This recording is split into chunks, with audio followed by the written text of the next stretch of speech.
పరిశుద్ధాత్మ లోపల ఉండగానే సరికాదు, ఆత్మ అభిషేకం కూడా కావాలి అని అప్పుడప్పుడు నేను బోధించగా మీరు విన్నారు. నేను బోధించగా మరి ఇప్పుడు మన మీదకి వచ్చే అభిషేకం సంగతి ఏమిటి? ఈ అభిషేకం అనేది పరిశుద్ధాత్మ మనలో ఉన్నప్పటికీ ఆయన నుండి మనకు సంక్రమించేటువంటి శక్తి, అది కూడా ఆత్మాభిషేకం అంటారు. ఆ అభిషేకం ఎప్పటికప్పుడు దేవునికి ప్రార్థన చేసి పొందాలి. అర్థమైందా? దేవునికి ప్రార్థన చేసి ఏ రోజుకు ఆ రోజు ఆత్మ నింపుమా, జీవాత్మ నింపుమా, పరమ పావనాత్మ నీదు వరమునీయుమా, ఆత్మ నింపు, పరిశుద్ధాత్మను గోరుము, జీవమా యేసు ప్రభుని పేరట వేడుము. ఏమండి ఏమండి పరిశుద్ధాత్మను గోరుమని భక్తులు పాట పాడారు. దేంది బాప్తీసం పొందినప్పుడే మనలోకి వచ్చాడుగా, అందులో గ్యారంటీ కదా, డౌట్ లేదు కదా. మళ్ళీ ఆత్మను గోరేందంటే అభిషేకమును గోరమని. పరిశుద్ధాత్మ శక్తి వాళ్ళ మీదకి వచ్చినప్పుడు ఏం చేశారు? వాళ్ళు దేవుని వాక్యమును ధైర్యముగా బోధించారు. అపోస్తల కార్యములు 4. అంటే ఆత్మ అభిషేకం వాళ్ళ మీదికి రానప్పుడు వాళ్ళు భయములో ఉన్నారు. ఆత్మ అభిషేకం వాళ్ళు నింపుకున్నప్పుడు, పొందుకున్నప్పుడు వాళ్ళు ధైర్యముగా దేవుని వాక్యం బోధించారని అపోస్తల కార్యములు 4వ అధ్యాయము. వారు కూడిన చోటు కంపించిన, చూడండి 4వ అధ్యాయము 31వ వచనం. వారు ప్రార్థన చేయగానే వారు కూడి ఉన్న చోటు కంపించిన. అపోస్తల కార్యములు 4:31. అప్పుడు వారందరూ పరిశుద్ధాత్మతో నిండిన వారై దేవుని వాక్యమును ధైర్యముగా బోధించారన్నాడు. దేవునికి మహిమ కలుగును గాక. అప్పుడు ధైర్యంగా బోధించారంటే అంతకుముందు భయపడ్డారు. స్టార్టింగ్లో కొంత అభిషేకం పొందినప్పుడు బోధించారు, మళ్ళా కొంచెం డౌన్ అయింది. మళ్ళా వచ్చి ఏకమై అందరు కలిసి ప్రార్థన చేసి మళ్ళా ఆత్మను పొందుకున్నారు. అప్పుడు మళ్ళా వాళ్ళకి బలం వచ్చింది, ధైర్యంగా. అంటే ఇది ఎలా చెప్పొచ్చు అంటే, ఆహారం తినకముందు నీరసమైన వ్యక్తి మళ్ళా ఆహారం తిన్నప్పుడు క్రొత్త శక్తి పొందుకొని మళ్ళా పని చేసినట్టు అన్నమాట. అర్థం కాకపోతే ఇక నేను చేయగలిగింది ఏం లేదు. చూడండి, మన ఇంట్లో ధాన్య సమృద్ధి ఏమండి, వండుకోవటానికి బియ్యం ఉన్నాయి, తినడానికి అంత ఫుడ్ ఉంది. తినకుండా తిరిగామనుకో శక్తి ఉంటుందా? సరే పొద్దున్న తిన్నాంలే, ఇక మధ్యాహ్నం సాయంత్రం అక్కర్లేదు, రోజంతా అదే సరిపోతుంది, ఈయంతలో వారం 10 రోజులు సరిపోతుంది అంటానికి ఏమైనా కుదిరిద్దా? ఏ రోజుకు ఆ రోజు, రోజుకు 3 సార్లు, కొంతమంది మహారాజులు అయితే రోజుకు 5 సార్లు. పొట్ట కాసేపు కూడా ఖాళీగా నీరు, మేక నవ్వినట్టు నవ్వులుతానే ఉంటారు ఏదో ఒకటి. మళ్ళీ 3 పూట్ల తినంగా ఏదో ఒకటి నవ్వులుతానే. అవునా? ఓకే. అంటే ఎందుకు? తినకపోతే శక్తి తరిగిపోతుంది, తింటే రైట్. శక్తిహీనుడనందువేమయ్యా, సౌజన్యమగు శుద్ధాత్మ శక్తిని పొందుకొనుమయ్యా. మనకు చైతన్యాన్ని కలిగించేటువంటి శుద్ధాత్మ, పరిశుద్ధాత్మ శక్తి పొందుకోవయ్యా ఏ రోజుకు ఆ రోజు అంటాడు. అపోస్తల కార్యములు 1:8. అపోస్తల కార్యములు 1:8. పరిశుద్ధాత్మ మీ మీదికి వచ్చినప్పుడు మీరు శక్తి నొందెదరు. రైట్, ఓకేనా? అనయ్య నువ్వు చెప్పావని కాదు, కానీ పరిశుద్ధాత్మ అభిషేకం కోసం ప్రార్థన చేయాలని నాకు కూడా కొంచెం స్పృహ ఉంది. అయితే ప్రార్థన చేస్తున్నా కానీ పరిశుద్ధాత్మ అభిషేకం నా మీదకి వచ్చిందో రాలేదో నాకు అర్థం కావట్లేదన్న. దేవునికి స్తోత్రం. కొంతమందికి డౌటు, ఎందుకంటే పరిశుద్ధాత్మ అభిషేకం వచ్చినప్పుడు కొంతమంది భాషలు మాట్లాడతారు, కొంతమంది వాళ్ళు ఉన్న చోటు నుంచి కదిలిపోతారు, కొంతమంది పక్కోళ్ళని పెట్టా బోతారు. నాకేమో ఈ లక్షణాల్లో ఏం కనపట్లా. మోకాళ్ళు వేసి ఏడిసి ప్రార్థన అయితే చేస్తున్నాను, కానీ నిజంగా నేను ఆత్మను పొందుకున్నానా లేదా, పరిశుద్ధాత్మ శక్తి నా మీదకి వచ్చిందా లేదా అన్నదైతే నాకు అర్థం కావట్లేదు అన్నయ్య అని కొంతమంది అడిగారు. మీలో ఎంతమందికి ఈ డౌట్ ఉందండి? అబద్ధాలు ఆడకుండా నిజాలు చెప్పుకుందాం. డౌట్ ఉంటే అడిగి తెలుసుకోవచ్చండి, సిగ్గుపట్టడానికి పెళ్లి చూపులు కాదు అయ్యా. అయ్యా నాకుంది, నేను మోకాళ్ళు వేసి ప్రార్థన చేస్తున్నా, కానీ ఆత్మను పొందుకున్నానో లేదో నాకు అర్థం కావట్లేదు అన్నోళ్ళు చేతులు ఎత్తండి. రైట్. దానికి కూడా డౌట్ పెట్టుకోవద్దు.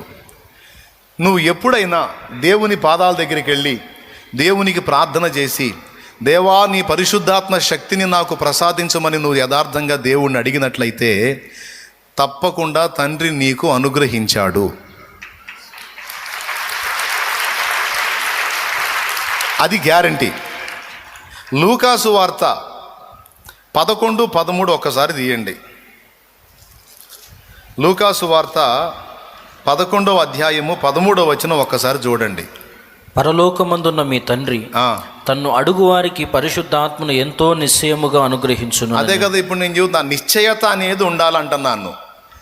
నిశ్చయం. నువ్వేం అడిగావా మోకాళ్ళు అని? తండ్రి నాకు బలము సరిపోవటం లేదు, నా ఆత్మకు బలం సరిపోవటం లేదు, ఇదిగో పరిచర్య చేయడానికి బలం చాలట్లేదు, పాపలోకంలో జయ జీవితాన్ని పొందడానికి బలం చాలట్లేదు, నా అంతటా నేను పోరాడి గెలవలేనని నాకు అర్థమవుతుంది, దయచేసి నీ పరిశుద్ధాత్మ బలమును నాకు ఇవ్వవయ్యా అని నువ్వు అడిగావా లేదా తమ్ముడా? అడిగితే చేయతో నేను 2 చేతులు ఎత్తుతా, ఎందుకంటే నేను ఎల్లప్పుడూ అడుగుతాను. దేవునికి మహిమ. అడిగావు. అడిగినప్పుడు ఇప్పుడు అనుమానాలు పుట్టించేవాడు ఒకడు ఉన్నాడని చెప్పాగా. ఎవడాడు? సిగ్గు శరం లేనివాడు ఒకడు ఉన్నాడు. వాడికి సిగ్గు ఉండదు, వాడు అనుమానాలు పుట్టడానికి ముందుంటాడన్నమాట. ఇప్పుడు ఇంతసేటు ప్రార్థన చేశావు, మరి కొంతమందిలాగా ఓగలేదు, ఎగరలేదు, పక్కన వాళ్ళని బాధలేదు, భాషలు మాట్లాడలేదు, మరి ఎట్లా? నీకు పరిశుద్ధాత్మ అభిషేకం దేవుడు ఇవ్వాలా? కాబట్టి నువ్వు ఇంకా పరిశుద్ధాత్మను పొందాలా అని వాడు డౌట్ పుట్టిస్తాడు. ఎందుకు డౌటు? అసలు జనం పరిశుద్ధాత్మను ఎందుకు పొందలేకపోతారు అంటే కొన్ని కారణాలు చెప్తా. నంబర్ 1, దేవుణ్ణి ఆత్మనిమ్మని అడుగుతారు, కానీ దేవుడు నిశ్చయంగా ఇస్తాడని నమ్మరు. అవిశ్వాసము వలన అభిషేకాన్ని పొందలేరు. అంటే అడగటం అయితే అడుగుతారు, కానీ నమ్మరు. ఎందుకో తెలుసా? ఊగలేదుగా, అనలేదుగా, గ్లోరీ గ్లోరీ గ్లోరీ అని బాధలేదుగా. ఈ లక్షణాలు ఏవి కనబడినప్పుడు లేదు, ఇక రానట్టే, అభిషేకం రానట్టే, ఆత్మను పొందనట్టే అని ఫిక్స్ అయిపోతారు. ప్రియులారా చెప్తా, నువ్వు చూడాల్సింది ఎక్కడంటే అభిషేకం మీదికి వచ్చినప్పుడు ఊగిపోవటం కాదు.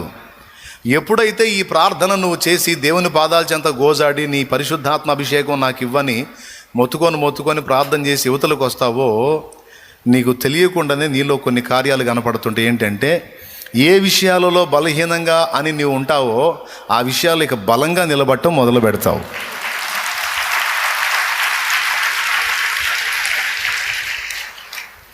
అర్థమైందా? చీటికి మాటికి పడతా లెగుస్తా ఉండే నువ్వు దేవుని పాదాల చెంత కనిపెట్టి దేవుని ఆత్మ బలాన్ని పొందుకున్నప్పుడు వాటిని అధిగమించి దేవుని వెంబడించగలుగుతావు.